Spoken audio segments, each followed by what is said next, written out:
Mr. Chairman, to the ranking member, 122 days, nearly a year into the 118th Congress, and we are finally having our first hearing on housing affordability. Congratulations. Will the gentleman yield? No, I will not. Because during the previous chair's leadership, Chair Waters, the committee Democrats held 55 hearings on housing-related issues last Congress.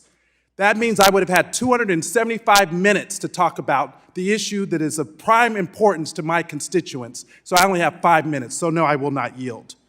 We are amid a housing affordability crisis that is crippling our country.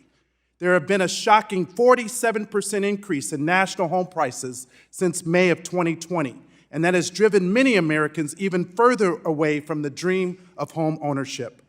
Far too many households are forced to continue to rent, and they face unique challenges of their own as our limited supply of housing simply cannot meet the ever-growing demand. The National Multifamily Housing Council estimates that we need to add nearly 3.7 million new apartment units a year to keep up with demand. That is only to keep up. Even at that pace, we won't even begin to deal with the estimated 14 million unit shortfall that renters face today. For the 21.6 million American households that spend over 30% of their monthly income on rent, they simply can't afford to wait any longer. So this hearing is long overdue.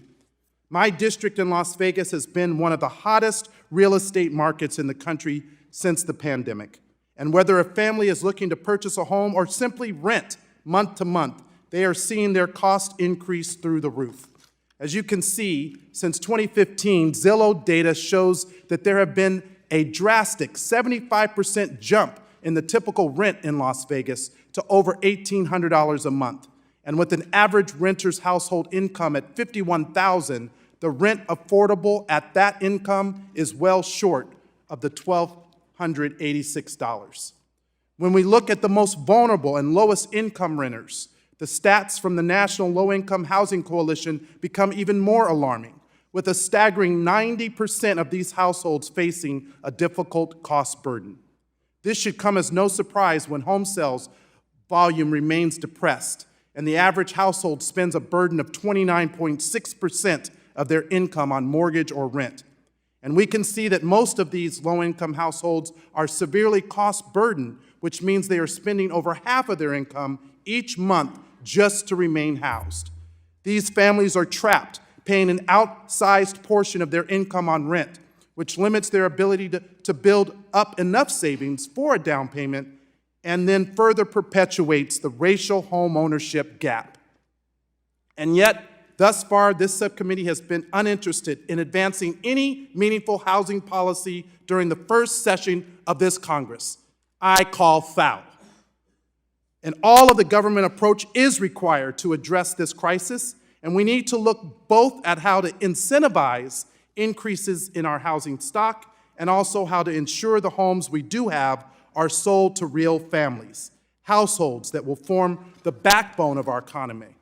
That is why earlier this year I introduced the Housing Oversight and Mitigating Exploitation Act, the HOME Act, to give HUD the data necessary to understand the severity of our housing shortage and to protect everyday Nevadans from being exploited by out-of-state corporate speculators.